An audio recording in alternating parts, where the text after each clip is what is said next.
lembrando ali, alargue o lugar de sua tenda, estenda bem as cortinas de sua tenda, não impeça, alonga suas cordas, firme suas estacas. Isaías 54, 2. Estamos como uma igreja em marcha, aquela igreja caminhando a cada momento. E quero convidar você a participar deste momento maravilhoso como igreja do Senhor. O que temos já aprendido esses dias, o pastor Fabrício tem nos conduzido, no texto de Atos dos Apóstolos, e aí nós vimos já algumas questões importantes para o nosso dia a dia, para aprendermos como igreja, e nós vimos primeiramente com ele sobre a promessa da presença do Senhor em nossas vidas, e nós vimos a promessa de vitória, que foi o primeiro tema que ele trabalhou no livro de Atos. Nós vimos também, logo em seguida, a descida do Espírito Santo, e começamos na semana passada em Atos capítulo 2, verso de 1 a 4. No primeiro Atos de 1 a 8, os irmãos vão lembrar muito bem que o povo deveria ficar em Jerusalém, os cristãos, ficar em Jerusalém até que do alto sejais revestidos de poder. E aí nós vimos a promessa se cumprindo, a promessa que é citado, e Pedro vai falar muito bem lá de Joel, quando vem a descida do Espírito Santo. E aí no capítulo 2 vemos a descida do Espírito Santo, em que a igreja começa a trabalhar, a vivenciar ali, logo naquele momento. E aí nós aprendemos primeiro que o que nós aprendemos de uma coisa ali no capítulo 2, de 1 a 4, é que temos a presença e o poder do Espírito Santo conosco, sendo ele a garantia da nossa redenção final. Nós vimos também que é a experiência pessoal, é uma experiência pessoal. Nós vimos que cada um ali começou a ouvir no seu próprio idioma, ali o que estava sendo pregado, e ali aqueles corações foram impactados pelo poder do Espírito Santo, e aí eles perguntam o que deveriam fazer, e nós vimos ali eles sendo batizados, e nós vimos a igreja começando.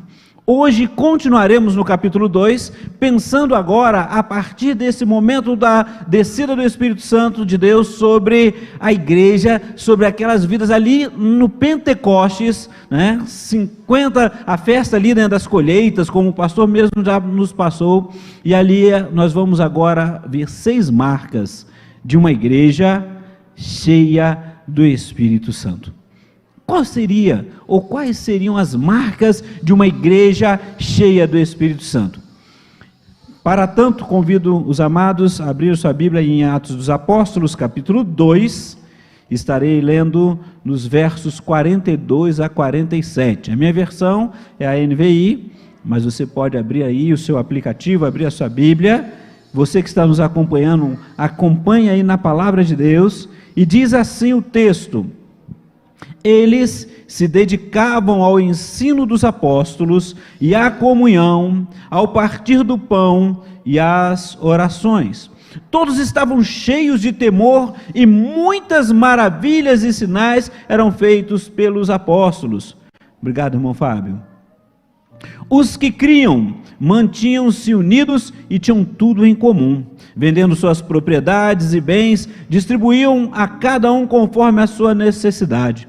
Todos os dias continuavam a reunir-se no pátio do templo, partiam o pão em suas casas e juntos participavam das reuniões ou das refeições com alegria e sinceridade de coração, louvando a Deus e tendo a simpatia de todo o povo.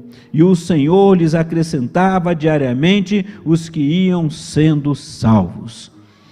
Encontramos ali, logo após a descida do Espírito Santo de Deus, nós vimos ali o compromisso daqueles irmãos com a palavra de Deus. Então, a primeira característica, a primeira marca de uma igreja cheia do Espírito Santo é que ela está comprometida com a palavra de Deus. Nós vimos que a igreja de Jerusalém, ela nasce sobre a égide, sobre a proteção da verdade.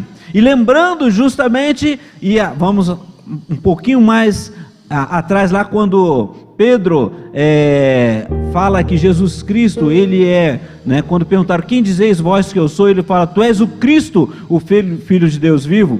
E aí ele vai falar que sobre aquela declaração de Pedro, né, sobre essa declaração, que tu és o Cristo, o Filho de Deus vivo, ele disse também, eu edificarei a minha igreja, e as portas do inferno não prevalecerão contra ela. E aí nós observamos aqui que o próprio Senhor Jesus, que disse, eu sou o caminho, a verdade, a vida, e ninguém vem ao Pai a não ser por mim. E nós vemos que a igreja agora ela é firmada em Cristo Jesus, a própria verdade. E aí nós encontramos nesse instante a igreja do Senhor, ela começa com o derramamento do Espírito Santo. Fiquem em Jerusalém, até que do alto sejais revestidos de poder, e ser-me-eis testemunhas, e cumpre-se a promessa do Senhor, quando o Espírito Santo desce sobre os apóstolos, ali como que em línguas, né, parecido como línguas de fogo, e ali eles começam a falar em outras línguas, em outros idiomas, e todos aqueles que estavam ali ouviam na sua própria língua. E eles perseveram agora na palavra de Deus. Então, a primeira marca de uma igreja cheia do Espírito Santo, ela permanece, ela é comprometida com a fidelidade à palavra de Deus. No verso 42 nós vimos, e eles se dedicavam ao ensino dos apóstolos. Como que esse ensino era transmitido lá, né? Aquele ensino que era transmitido oralmente, né? Ele passava de cada um ali. E quando eu fico pensando neste momento, se você pegar as cartas de Paulo e começar a observar as orientações que ele traz a cada igreja, e se você comparar com os ensinos de Jesus, quando ele fala sobre relacionamento, sobre ser testemunha, e nós vimos Jesus ensinando lá no Sermão do Monte, quando ele vai terminando, vós sois o sal da terra, se o sal for insípido, ele não tem como salgar, não presta, ele deve ser jogado e vai ser pisado pelos homens. Vós sois a luz do mundo, e não se pega uma luz, uma candeia e coloca debaixo de um alqueire, ou debaixo, né, de uma cama, coloca ela no velador para iluminar. A igreja agora ela sai, a igreja agora que se cumpre a promessa sobre a igreja, e o Espírito Santo agora presente, a presença do Senhor ali, e ela agora vai caminhar e vai testemunhar do amor de Deus, firmado na palavra. E qual era a palavra? Aquilo que os apóstolos aprenderam ao caminhar com Jesus durante aquele tempo. Vemos o compromisso com a palavra quando Pedro e João são presos no templo onde pregavam, logo após a cura daquele aleijado, na porta do templo chamada Formosa. Se vocês pegam o capítulo 3 e começam a observar, Pedro e João para a hora da oração, eles vão buscar, vão servir ali. Aquele homem, aquele aleijado estava ali mendigando e pede a eles uma esmola, e eles falam que não tem ouro nem prata, mas o que eu tenho eu te dou, em nome de Jesus Cristo, o Nazareno, levanta e anda. E aí quando entra no templo, irmãos, olha que maravilha, se você continua lendo o texto, ele vai falar, vocês estão pensando que nós fizemos alguma coisa por nós mesmos? Não, nós não fizemos, mas aquele Jesus, o qual vocês crucificaram, é esse Jesus que ressuscitou, olha, firmado na palavra, e é por ele, é no nome dele que este está curado.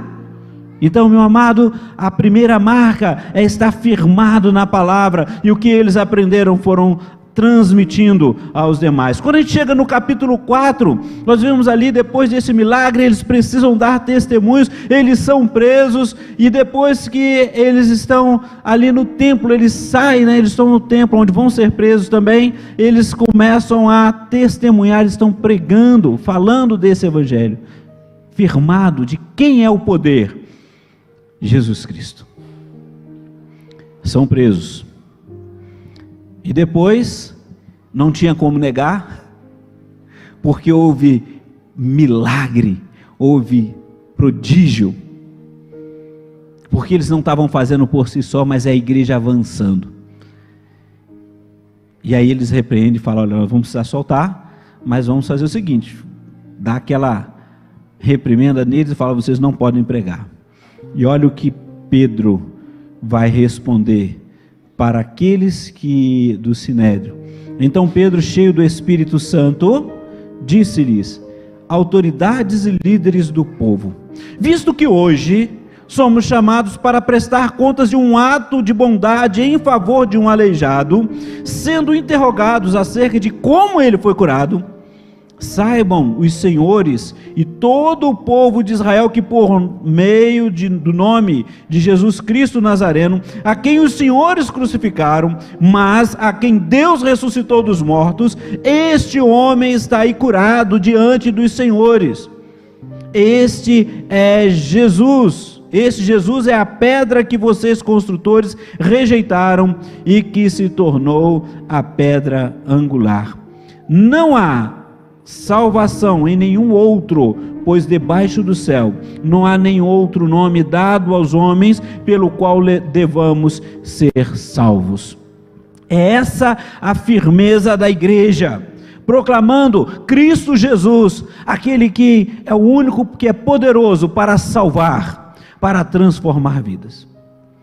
E nesse momento, quando eles estão pregando, são proibidos de continuar pregando, e ele ainda vai responder. É maravilhoso, irmãos, quando a gente olha Pedro respondendo lá no capítulo 4, verso 19 em diante. Mas Pedro e João responderam: julguem os senhores mesmos, se é justo aos olhos de Deus obedecer aos senhores e não a Deus, pois não podemos deixar de falar do que vimos e ouvimos. O que você tem visto? Ah, meu amado, muitas vezes a gente fala o seguinte: vamos lá para a igreja, nós temos muitos projetos, eu quero convidar você a participar, o musical já vai voltar, é uma bênção, é gostoso, é maravilhoso poder estar com os irmãos, mas irmãos, esses são os privilégios que nós temos ao servir ao Senhor. Mas nós proclamamos em cada um desses projetos que só Jesus Cristo pode mudar a história do homem, só Jesus Cristo traz a salvação. E quando Pedro e João foram proibidos de pregar, ele falou: olha, vocês parem e julguem entre vocês. Irmão Márcio, já pensou? Falando lá, pensa, você acha que eu tenho que obedecer a vocês? Não, eu não vou deixar de falar do que eu tenho visto e ouvido. E é maravilhoso porque Pedro, ele não fala o seguinte, mas Pedro e João responderam: julguem os senhores mesmo, se é justo aos olhos de Deus obedecermos aos senhores e não a Deus. Às vezes a gente muda quando está falando, obedecer aos senhores ou a Deus. Não, ele fala não, obedecer aos senhores e não a Deus, porque quando eu não prego que Jesus Cristo salva, eu não estou obedecendo ao Senhor, eu não estou seguindo a palavra. Mas quando eu digo que a função da igreja do Senhor Jesus é estarmos juntos e proclamarmos que só Jesus Cristo salva, aí nós estamos vivendo a palavra. E eles falaram: olha, nós não podemos, porque nós vivenciamos isso, nós vimos e nós ouvimos. Olha, ouvimos os ensinamentos de Jesus. Como é maravilhoso, meu amado, você e eu estarmos firmados nesta palavra e no Senhor Jesus, sabermos que Ele é quem cura, Ele é quem restaura. E por isso nós vamos ver mais à frente uma das marcas, que é a oração. Mas aqui nós encontramos, porque Jesus, Ele deu a promessa e falou, olha, que eles iam e deveriam fazer discípulos. Olha lá, Mateus 28, e Ele fala assim: eis que eu estarei convosco todos os dias, até a consumação dos séculos. E quando Pedro e João chega e aquele aleijado estar ali, eles tinham a convicção, a certeza de que Cristo Jesus estava cumprindo, pois a promessa se cumpriu, a descida do Espírito Santo, Ele estava presente. E ele fala: em nome de Jesus, o Nazareno levanta e anda, porque eles tinham a certeza da presença do Senhor. E quando eu e você falamos para alguém que Jesus Cristo salva, qual é a convicção que você e eu temos? Precisamos pensar e colocar em prática. Ao serem soltos, Pedro e João foram presos, Ao serem soltos também, logo depois desse episódio, eles vão ao encontro da igreja que estava reunida em oração. olha que maravilha, eles sabiam que a igreja permanecia, que a igreja estava reunida. E aí fica a pergunta para nós: qual tem sido o meu e o seu compromisso? É muito bom estarmos juntos, é muito bom participarmos dessa comunhão, deste momento. Sonhávamos tanto, né?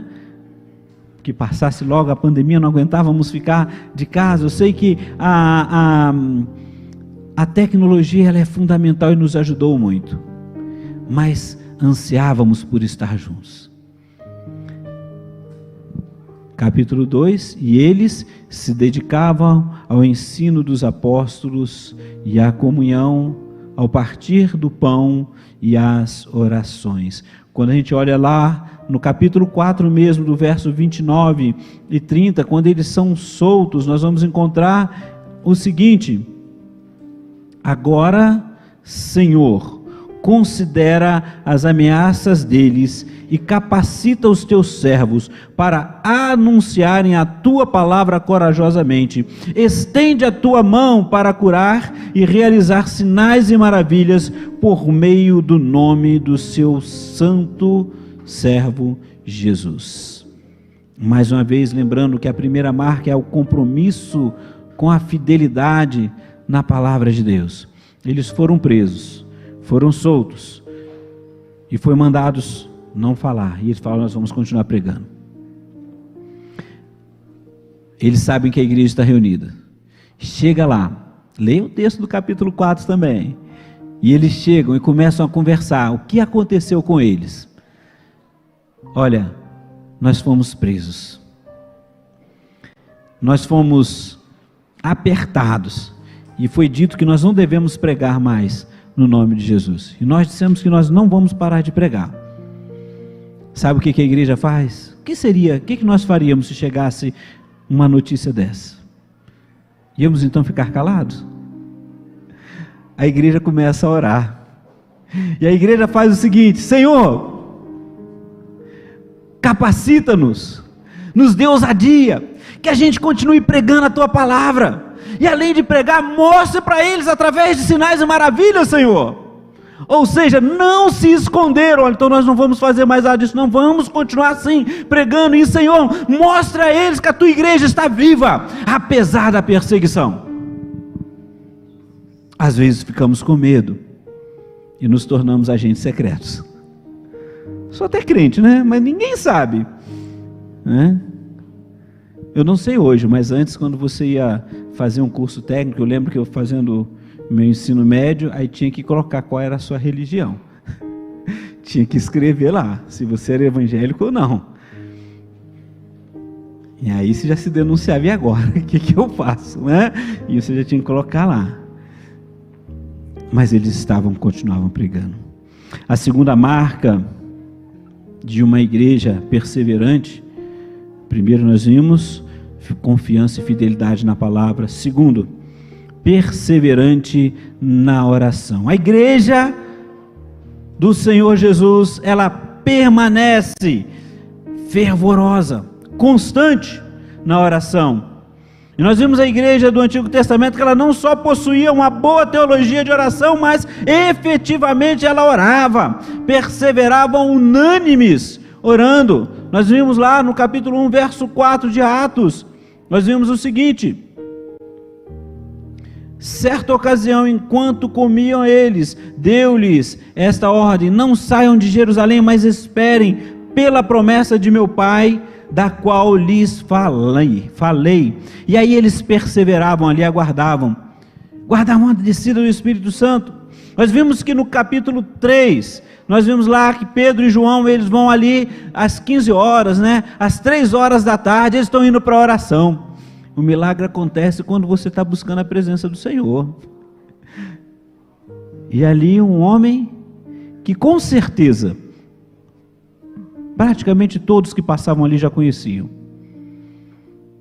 e sabiam que era um aleijado, que estava ali pedindo o seu sustento, a esmola, e agora ele é curado, porque dois servos, dois apóstolos do Senhor foram para a oração. Perseveravam, eles colocavam em prática. A igreja debaixo da perseguição ora, o lugar treme e o Espírito desce.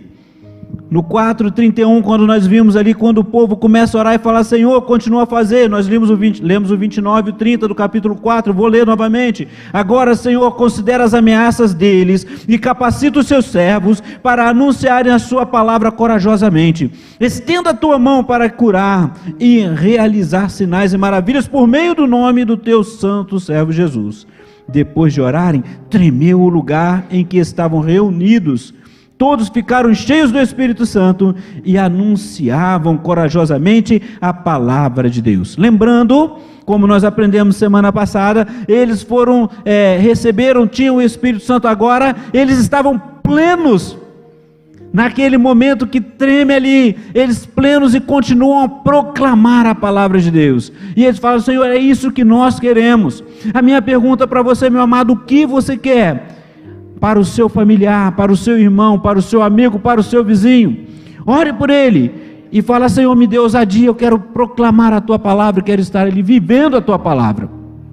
Oração fervorosa, nós vimos ali. Vamos encontrar também a liderança que entende que sua maior prioridade é a oração e a palavra de Deus. Nós vimos no capítulo 6 de Atos, quando vai a escolha ali dos 7, dos apóstolos, dos discípulos, né? Nós vamos encontrar ali, nessa escolha dos diáconos, aqui, vamos lembrando, na escolha dos diáconos, nós vemos ali, eles oraram primeiramente. A igreja ora, clama, toda decisão. O primeiro sinal que Deus deu a Ananias sobre a conversão de Paulo, e nós ouvimos isso semana passada, é que Paulo estava orando, lá no capítulo 9, verso 11, fala, Ananias, vai lá.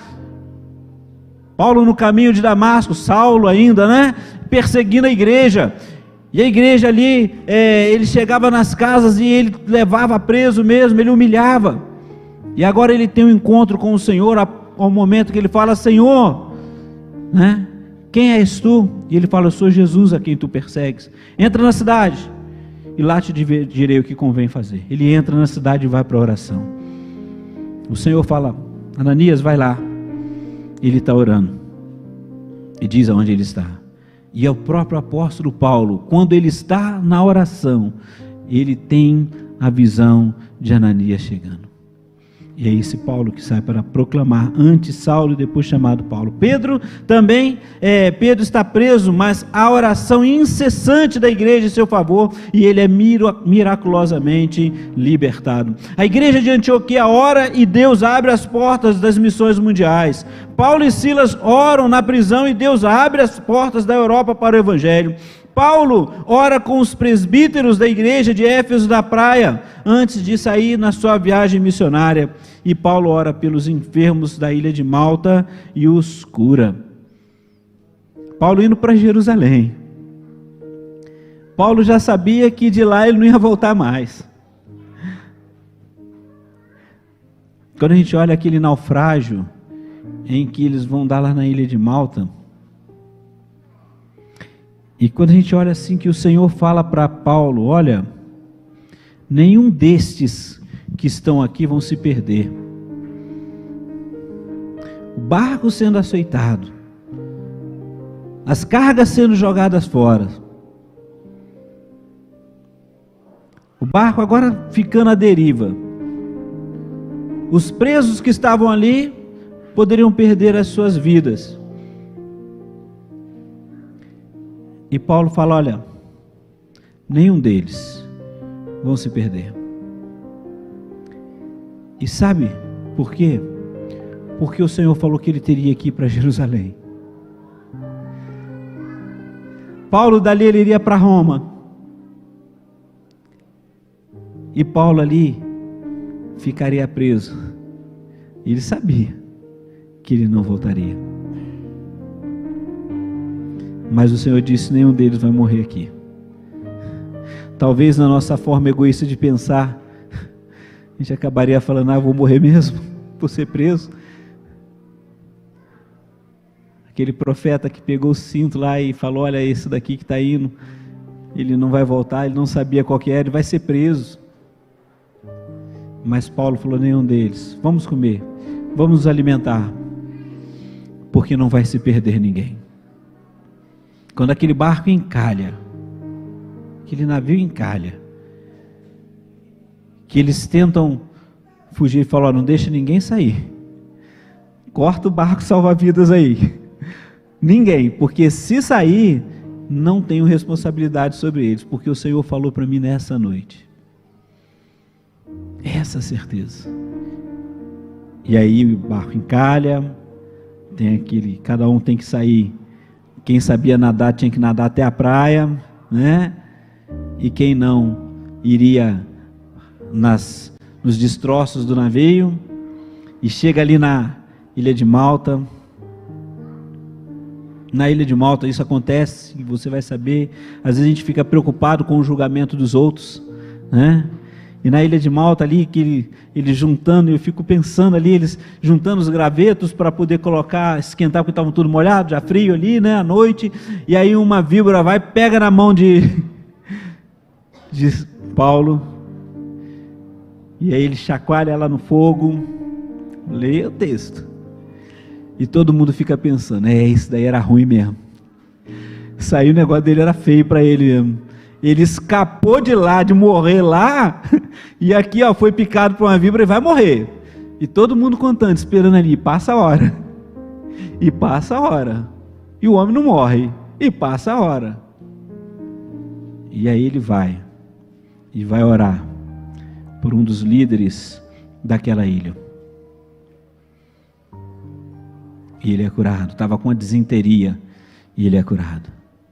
E agora aqueles que olhavam que ele ia morrer, vão e levam os enfermos para ele orar e serem curados. Oh, maravilha! Vivenciar a glória de Deus, o cuidado de Deus. E tudo isso Paulo sabendo que para onde ele ia, seria para a prisão. Mas ainda assim, servindo ao Senhor, orando, vivendo a presença do Senhor. É através da oração que confessamos o pecado cometido mediante arrependimento sincero. Adoramos ao Senhor, intercedemos e agradecemos. A oração é um momento íntimo com o Senhor, um canal direto entre eu e Deus. Como tem sido o seu relacionamento de oração com Deus? Como tem sido esse seu canal com Deus? Queridos, às vezes a gente fica com tantas coisas a fazer, e a oração vai ficando de lado. Uma das características e uma das marcas é que a igreja, ela persevera na oração. Quando chamamos, quando convidamos, vem orar, vamos estar juntos, vamos aproveitar esse momento. Eu sei que é difícil, sei que tem compromisso, sei que tem muitas questões que surgem, mas há um compromisso entre eu e Deus, você e Deus. Como é que você tem realizado o seu dia a dia? Qual foi a última vez que você orou na semana passada? Porque hoje começa uma nova semana e nós já oramos aqui, né? Mas não só na igreja. Como é que foi? Qual é o seu momento de oração? Pastor William Salgado, naquele Multiplique, acho que foi o nacional que nós tivemos aqui em Taguatinga, regional. No regional eu lembro uma palavra que ele falou, até citou da irmã, que ele falou: olha, quando acorda, né, a primeira coisa que você faz, escorrega, escorrega e já se ajoelha e ora ao Senhor. Começa ali, porque às vezes a gente levanta e tem tanta coisa para fazer que você se perde. Ele falou: na hora que eu acordo, já escorrego na cama, já ajoelho ali, já começa um momento de oração. Começa: Senhor, estou na tua presença e eu quero estar na tua presença. A igreja, ela persevera na oração. Terceira marca de uma igreja cheia do Espírito Santo. Vamos lembrar? A primeira é que ela é confiante na palavra de Deus. Fidelidade. A segunda, oração. A terceira, teme a Deus e experimenta seus milagres. Milagres ainda existem. E o maior milagre é quando nós somos restaurados pelo Senhor. O povo é cheio de reverência, nós vimos isso no versículo 43 do capítulo 2, né? Nós vimos o 42, diz o final, que eles perseveravam no partir do pão e as orações, e todos estavam cheios de temor, e muitas maravilhas e sinais eram feitos pelos apóstolos. E qual foi a oração deles? Senhor, nos capacite, para que no teu nome, no nome de Jesus, milagres e maravilhas, sinais e prodígios aconteçam. O povo é cheio de reverência, compreende a santidade de Deus e se curva diante da sua majestade. E aí nós precisamos estar atentos justamente sobre isso, porque quem conhece a santidade de Deus não brinca com as coisas sagradas. A igreja de Jerusalém era reverente e também receptiva ao agir soberano de Deus. Acreditava nos milagres de Deus como curas, tremores, sinais, prodígios. Capítulo 16, Paulo e Silas estavam onde?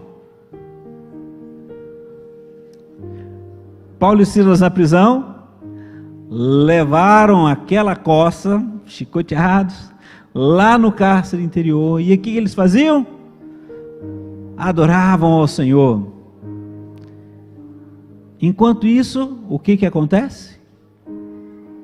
Aquele lugar treme, as cadeias se soltam, e o carcereiro tenta tirar a própria vida, porque ele tinha que dar conta de tudo aquilo.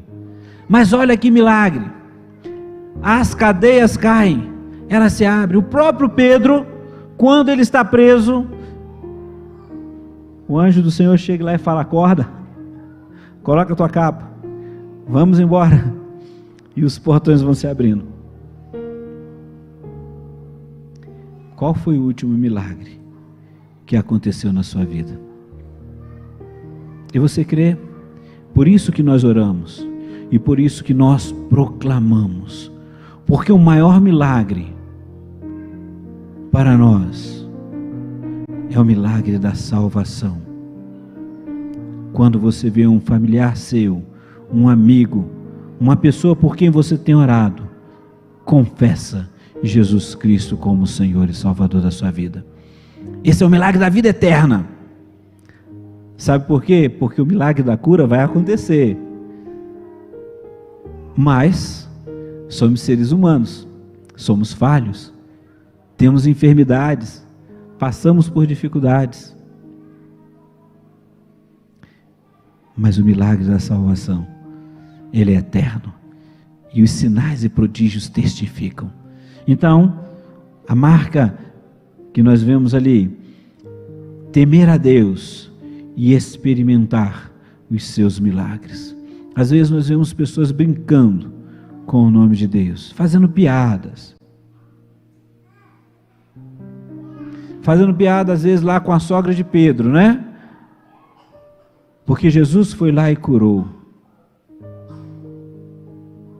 Mas não observam que naquele relacionamento, naquele cuidado, Jesus chega ali, ministra a cura, e todos os que nós vimos que foram curados pelo Senhor Jesus, a atitude de gratidão deles foram servir ao Senhor. Servir ao Senhor. Aquele coxo, aquele aleijado na porta do templo, ele entra servindo ao Senhor, adorando ao Senhor. Mas muitas vezes queremos milagres, ou não tememos ao Senhor, brincamos com a própria palavra do Senhor. Precisamos estar atentos. Qual é o seu relacionamento e qual é o meu relacionamento com o Senhor?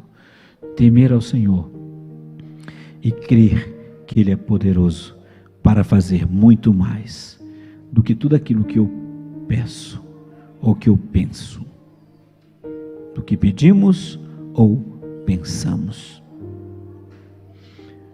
Quarta marca de uma igreja cheia do Espírito Santo. Primeira, vou lembrando, cada vez, ele confia e está na palavra de Deus. A segunda, perseverante na oração.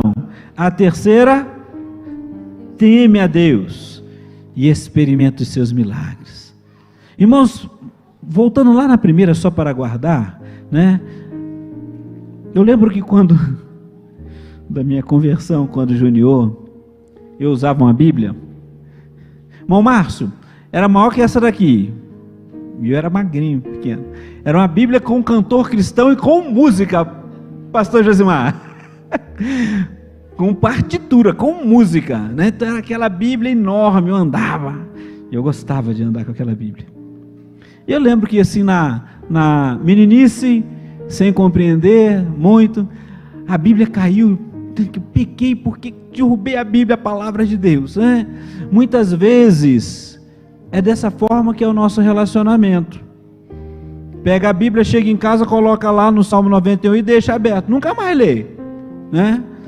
E eu não tenho como conhecer a palavra se eu não a leio. Hoje nós temos aqui, vamos conhecer ao Senhor através da sua palavra. O Novo Testamento mostra ali a igreja. Nós vimos a atitude ali, a presença do Senhor, a promessa se cumprindo.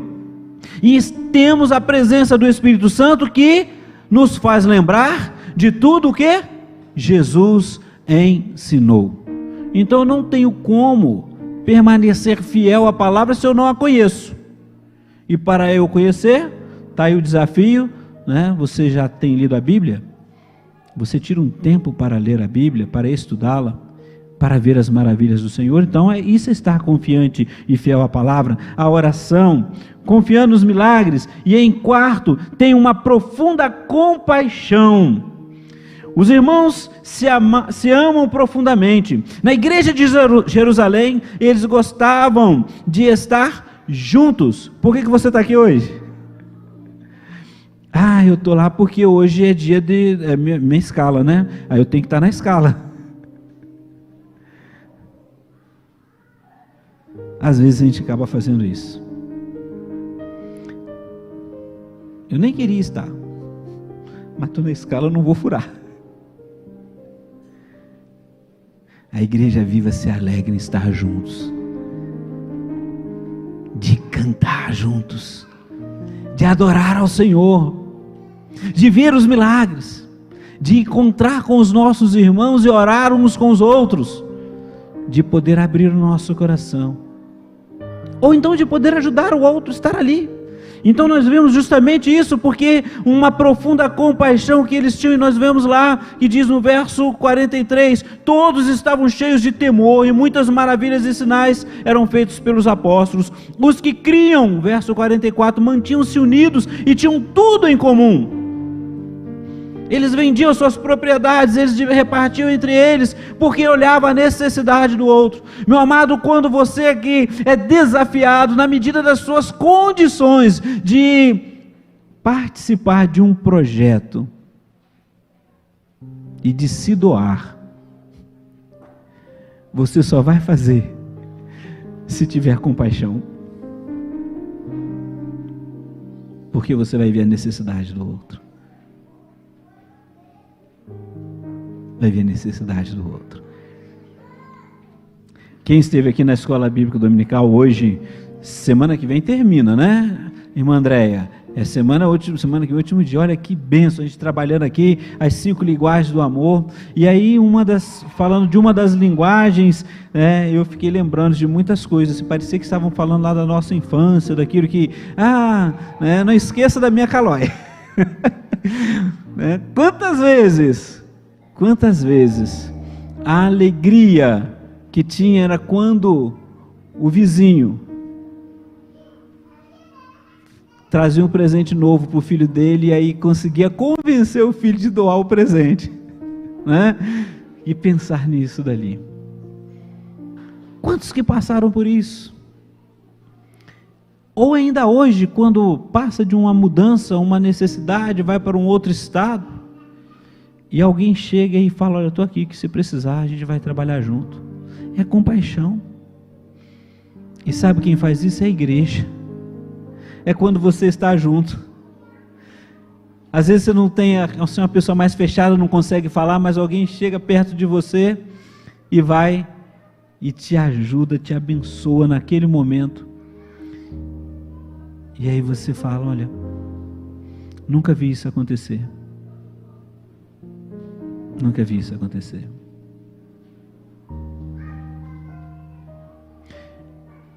São esses os momentos que a igreja faz a diferença.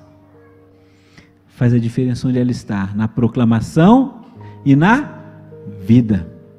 Vida na vida. Discipulado é isso aí, vida na vida. Viver o PGM, o pequeno grupo, é isso daí. Porque você está ali e um chega perto de você, ou você chega perto do outro, e você vai buscar ter tudo em comum. Em comum. Os irmãos se amam profundamente. Na igreja de Jerusalém eles gostavam de estar juntos, partilhavam os bens, apreciavam estar no templo e nos lares. Havia um só coração, uma só alma. Onde desce o óleo do Espírito, aí há a união, como diz lá em Salmo 133. Os crentes eram sensíveis para ajudar os necessitados.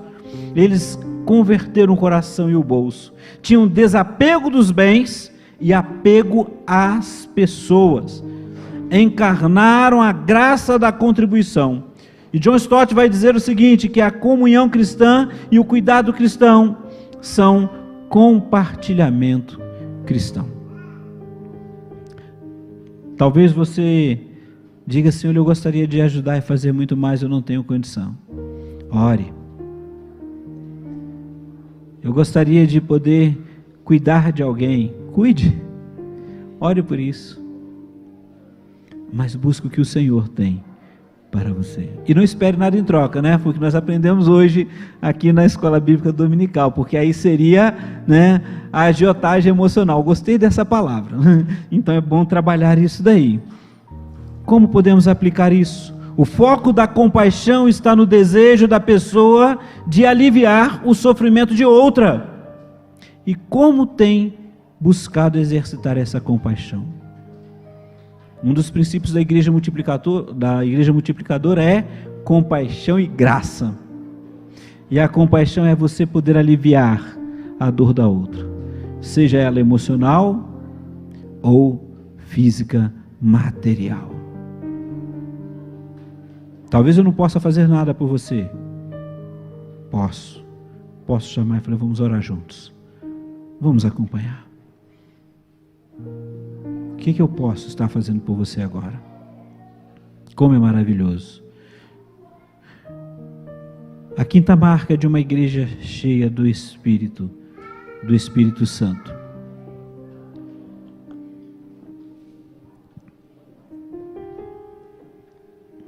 Essa quinta marca,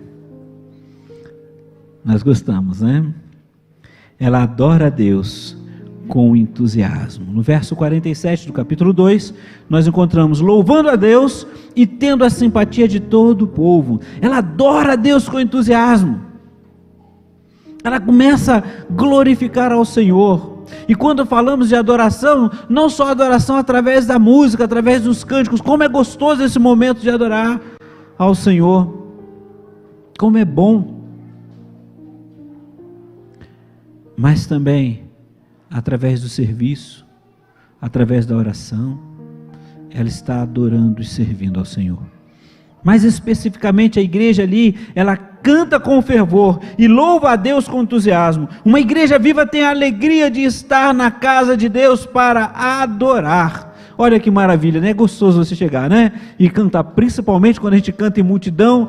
Pastor Josimar, como é maravilhoso, principalmente no momento que eu desafino. Alguém está do meu lado, canta afinado, é uma maravilha, né? Olha que gostoso, a gente está junto, aquela vibração, que alegria. E quando você tem a consciência de quem você está adorando, pois Ele é merecedor de muito mais. Mas o que eu posso fazer de mínimo é, Senhor, glorificar e cantar ao Senhor. E olha que eu sou ruim para poder guardar letras de música, né? Graças a Deus que a gente vai, né? E a gente tem as letras aqui, a gente canta e adora ao Senhor. Quando o pessoal pergunta assim, fala para mim uma música, eu estou tentando lembrar aqui qual foi a última música que nós cantamos antes do dízimo. Lembrar ali, por favor, me falem. Você vê, eu já acabei de adorar. Mas assim, eu tentando lembrar a música agora. Nós cantamos uma para o dízimo, que é um hino. E nós cantamos uma outra música antes. Mas adoramos ao Senhor. E sabe qual uma música que vem, um hino que vem, nesse momento nós não cantamos, mas ela está na minha mente? Aquela: justo é Senhor nos teus santos caminhos. Principalmente quando você canta as divisões de vozes. Justo é esse Senhor. Como é bom poder dizer isso ao Senhor. Mas não é muito melhor quando a gente está cantando juntos? Sofia, quando a irmã está dirigindo aqui o louvor, está acompanhando aqui, não é gostoso você ver a vibração da igreja junto ali glorificando ao Senhor? E você fala: Deus, que maravilha, receba a nossa adoração. Como é maravilhoso poder ver os irmãos aqui com os instrumentos na sua habilidade, usando aquilo que Deus te deu para adorar ao Senhor e glorificar ao Senhor. Eu louvo a Deus pela vida dos irmãos, que gostoso. E como o coração se alegra. Às vezes você chega abatido, às vezes você chega cansado e começa a adorar ao Senhor. E aí o irmão está ali do lado, ele ora e glorifica ao Senhor com você. E aquela alegria contagia. A presença de Deus preenche o coração. E a graça de Deus é derramada. Por isso, meu irmão, que cada culto há milagres, há restauração, porque é o Senhor quem faz, através dos seus filhos. A igreja adorava a Deus com entusiasmo. O louvor que agrada a Deus tem origem no próprio Deus, tem como propósito exaltá-lo e tem como resultado quebrantamento dos corações. O culto verdadeiro produz reverência e alegria, pois se a alegria do Senhor, por obra do Espírito Santo, o temor do Senhor também será autêntico. Então nós vemos esse momento que a alegria do Senhor, à medida que você vai adorando ao Senhor, vai tendo um momento de fervor sincero, e ele vai contagiando, e você sente a graça e o cuidado de Deus. Quarta marca. Você fica aguardando ansiosamente o momento de estar junto com a igreja, para intencionalmente adorar ao Senhor, vivendo a comunhão sincera, uma comunhão cristã? É como criança, né? Lembrarmos ali. Elidiane aí, lembrava quando criança, olha, primeiro dia de aula, compra o material tudinho, né? Aí chega, quem tem filho sabe disso, aí fala assim: amanhã vai começar a aula, ele está ansioso. Aí fala assim: como é que é o amanhã? Não, você tem que dormir, quando você acordar é amanhã. Aí ele dorme, acorda às vezes durante o dia, e aí fala assim: já é o amanhã, já é hora de eu ir para a aula, já quer ir para a aula. E é esse desejo que precisamos ter no nosso coração, na hora de encontrarmos com os irmãos do PGM, na hora de encontrarmos a igreja, de estarmos juntos, de adorarmos ao Senhor com fervor, porque eu vou encontrar os irmãos vão me encontrar, e juntos vamos adorar ao Senhor. Já é amanhã? Né? Já fica assim, como que é o sentimento que passa em cada coração?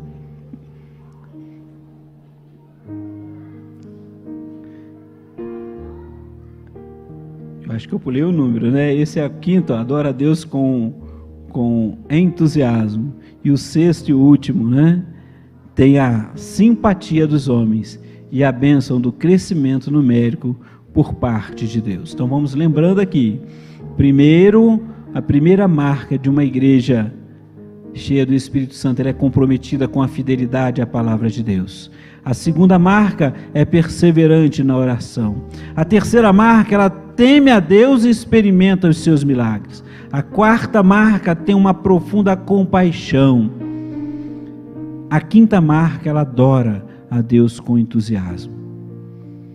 E a sexta marca é a ação de Deus presente, porque ela tem a simpatia dos homens e a bênção do crescimento numérico por parte de Deus. Irmãos, a igreja do Senhor, ela impacta aqueles que estão à volta. Às vezes nós queremos igrejas do nosso jeito, que resolva as minhas situações. A igreja de Atos vai falar no verso 47, louvando a Deus, tendo a simpatia de todo o povo, e o Senhor lhes acrescentava diariamente os que iam sendo salvos.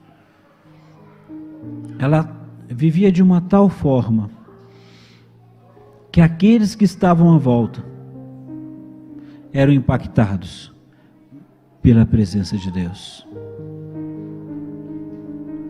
Somos falhos, somos frágeis, mas a igreja do Senhor, ela faz a diferença.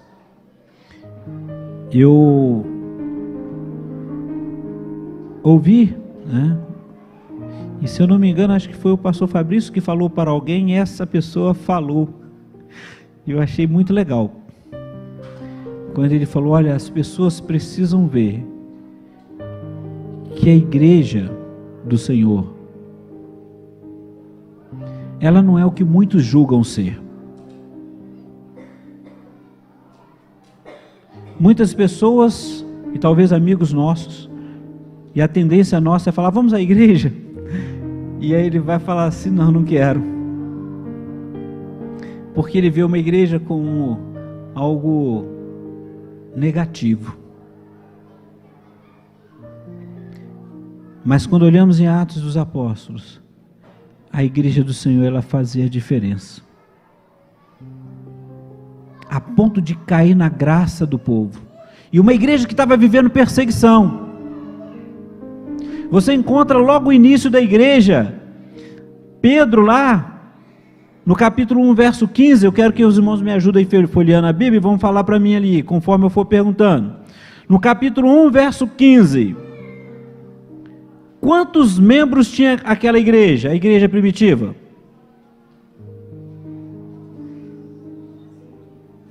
120. Na minha versão diz, naqueles dias Pedro levantou-se entre os irmãos, um grupo de cerca de 120 pessoas, e aí ele continua, é necessário que se cumprisse a escritura, e ensinando a palavra, antes da descida do Espírito Santo. Aí desce o Espírito Santo, lá no Pentecostes, capítulo 2, verso 41, quantos que chegaram à igreja? 3.000, os que aceitaram a mensagem foram batizados, e naquele dia houve um acréscimo de cerca de 3.000 pessoas, e aí a igreja continua. No capítulo 4, verso 4, naquela perseguição por causa da proclamação, onde houve milagres, sinais, aquele homem foi curado, e aí eles estão no templo ali, e pregam que ali aquele homem foi curado por Cristo Jesus. A mensagem é essa. Quantos que ali se converteram? 5.000, aproximadamente, perto dos 5.000. Aí quando chega no capítulo 5, verso 14, quantos aí?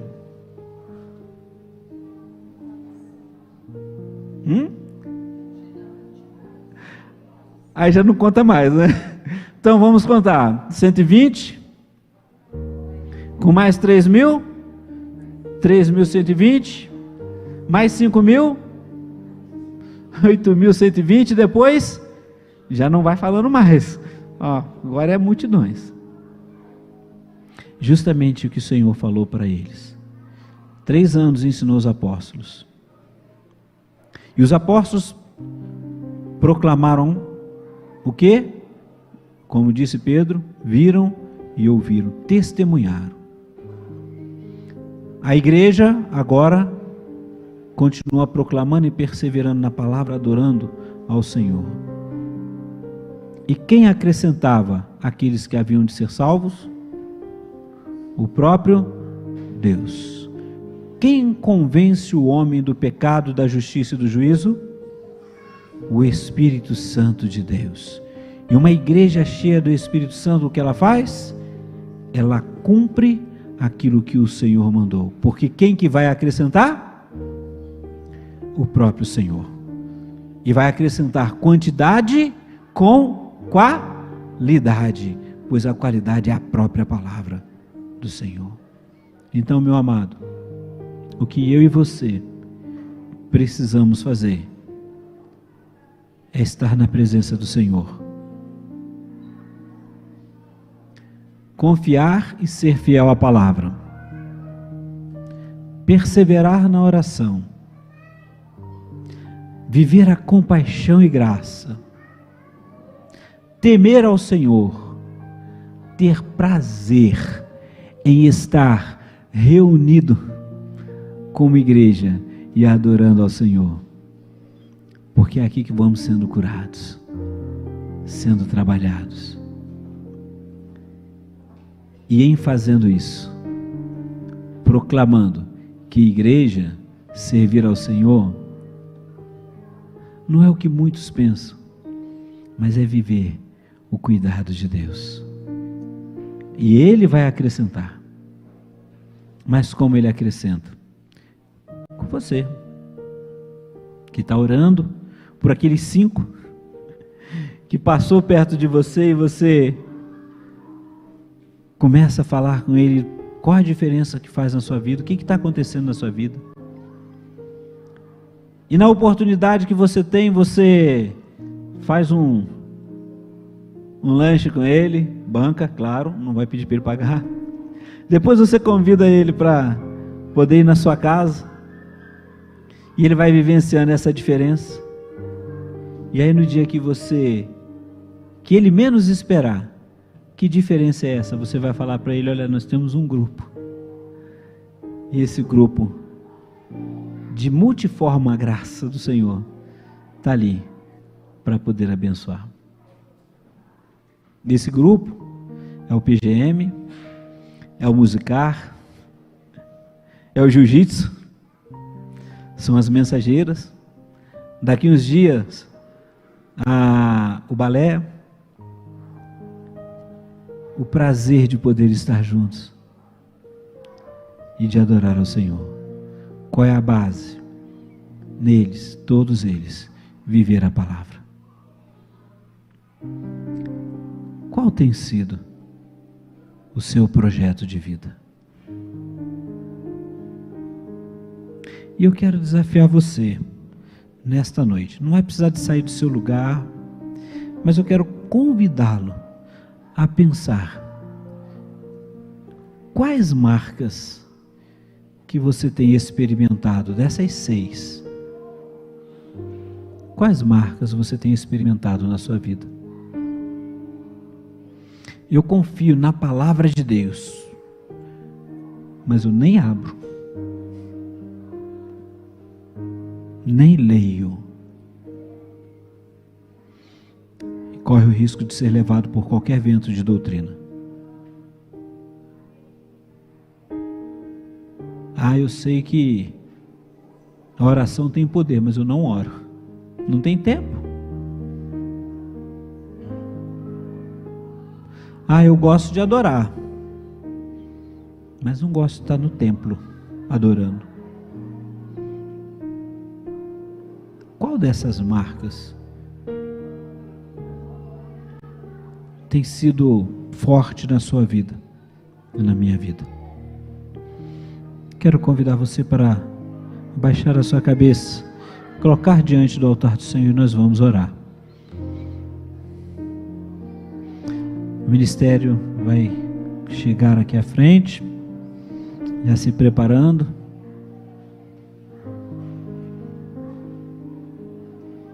E nós vamos orar. E você vai poder dizer: Senhor, tudo que eu ouvi, eu creio, mas eu tenho tido tal dificuldade. Eu quero convidar você para colocar diante do altar do Senhor. Qual é a sua dificuldade? Não é colocar justificativa: eu não estou conseguindo fazer isso por causa daquilo, não. é dizer: Senhor, eu não estou conseguindo fazer. E eu quero te pedir em nome de Jesus, trabalhe. Se é proclamar, me dê ousadia para proclamar a tua palavra. Se é medo, tira o medo.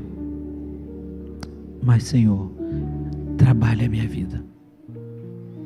Vamos orar? Pai, quando olhamos na tua palavra as marcas de uma igreja cheia do Espírito Santo, e começamos a olhar as nossas vidas, ou a nossa vida, percebemos que muitas vezes as lutas, as dificuldades vão surgindo, até mesmo porque nós mesmos relaxamos. Te peço perdão, Senhor. Quero te pedir, ó Pai, em nome de Jesus, que o Senhor venha nos trazer a plenitude do Espírito Santo, que possamos confiar no Senhor e nos alegrarmos de estar juntos, estarmos adorando o teu nome, estudando a tua palavra, em oração, e poder compartilhar as alegrias com os nossos irmãos, os momentos de dores também, e poder, ó Deus, permanecer firme na tua palavra. Tu conheces cada coração aqui nesta noite, aqui presencialmente, e cada um nos seus lares que estão participando, adorando ao Senhor, servindo nesse momento, ou em outro momento de culto a Deus, mas que estará participando. E nós te pedimos em nome de Jesus, que o Senhor traga salvação, restauração e a tua presença.